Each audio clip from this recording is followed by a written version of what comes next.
आप देख रहे हैं फियर 99।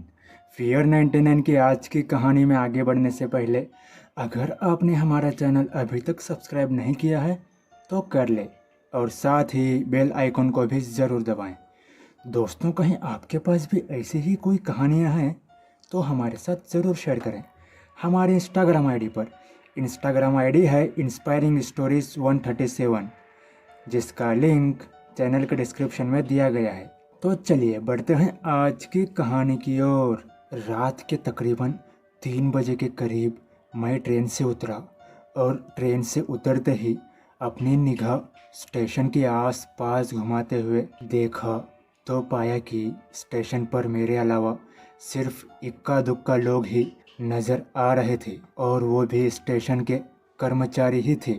मैंने अपने कदम आगे बढ़ाते हुए चल ही रहा था कि तभी एक छोटा गरीब बच्चा मेरे पास आते हुए बोला, भैया मैंने कल रात से कुछ भी नहीं खाया है, मुझे कुछ पैसे दे देते तो वहाँ से मैं कुछ खाने के लिए ले लूँगा।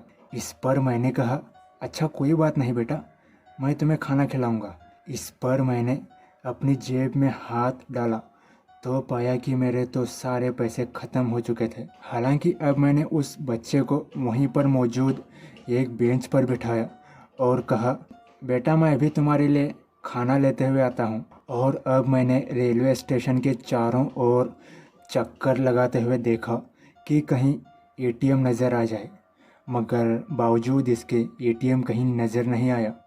फिर मैंने रेलवे स्टेशन से बाहर की ओर आते हुए कुछ लोगों से एटीएम का पता पूछने लगा तो उनमें से एक आदमी बोल पड़ा, भाई साहब यहाँ से आगे 1 किलोमीटर की दूरी पर एक एटीएम है, वहाँ चले जाना।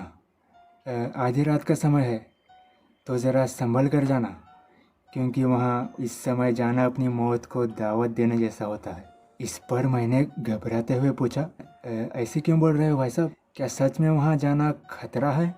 तो उसने कहा, मैंने तुम्हारी फ़िक्र करते हुए तुम्हें आगाह किया है, अब वहाँ जाना ना जाना तुम्हारी मर्ज़ी। और जैसे ही मुझे उस बच्ची का ख्याल आया तो मैंने अपना बैग उठाया और उस एटीएम की तरफ चल दिया। एटीएम तक पहुँचते पहुँचते मुझे काफ़ी वक्त लग गया, क्योंकि एटीएम 1 किलोमीटर से काफ़ी ज़्यादा दूर था।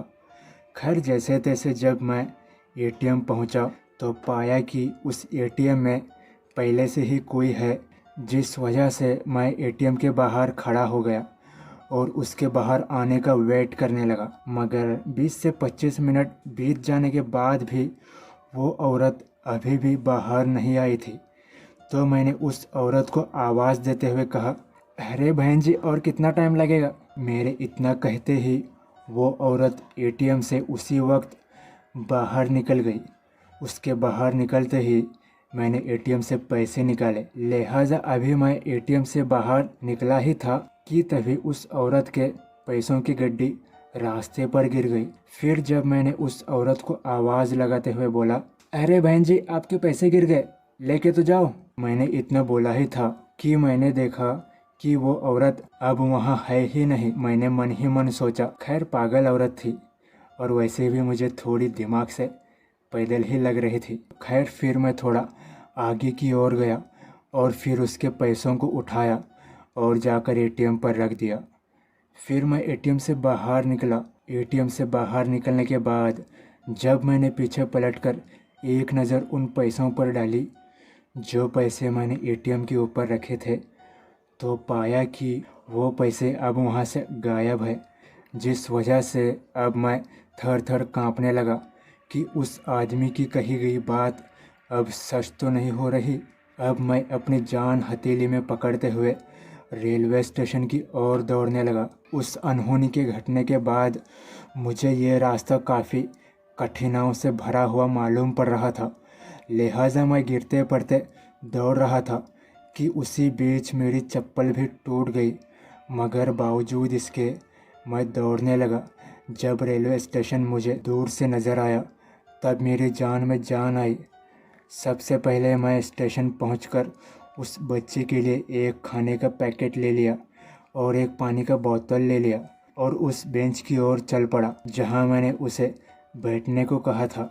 मैंने उसे खाना दिया और चल पड़ा अपनी मंजिल की ओर। हालांकि उस घटना को याद करके आज भी मैं कँपाने लगता हूँ, और यहाँ तक कि मैं उस एटीएम के और उस रोड के नज़दीक से भी नहीं गुज़रता। तो दोस्तों, ये थी आज की कहानी। अगर पसंद आई हो तो लाइक और चैनल को सब्सक्राइब ज़रूर करना। मैं आपका दोस्त आपके लिए ऐसी ही कहानियाँ लाता रहूँगा। तब तक के लिए बाय एंड टेक केयर।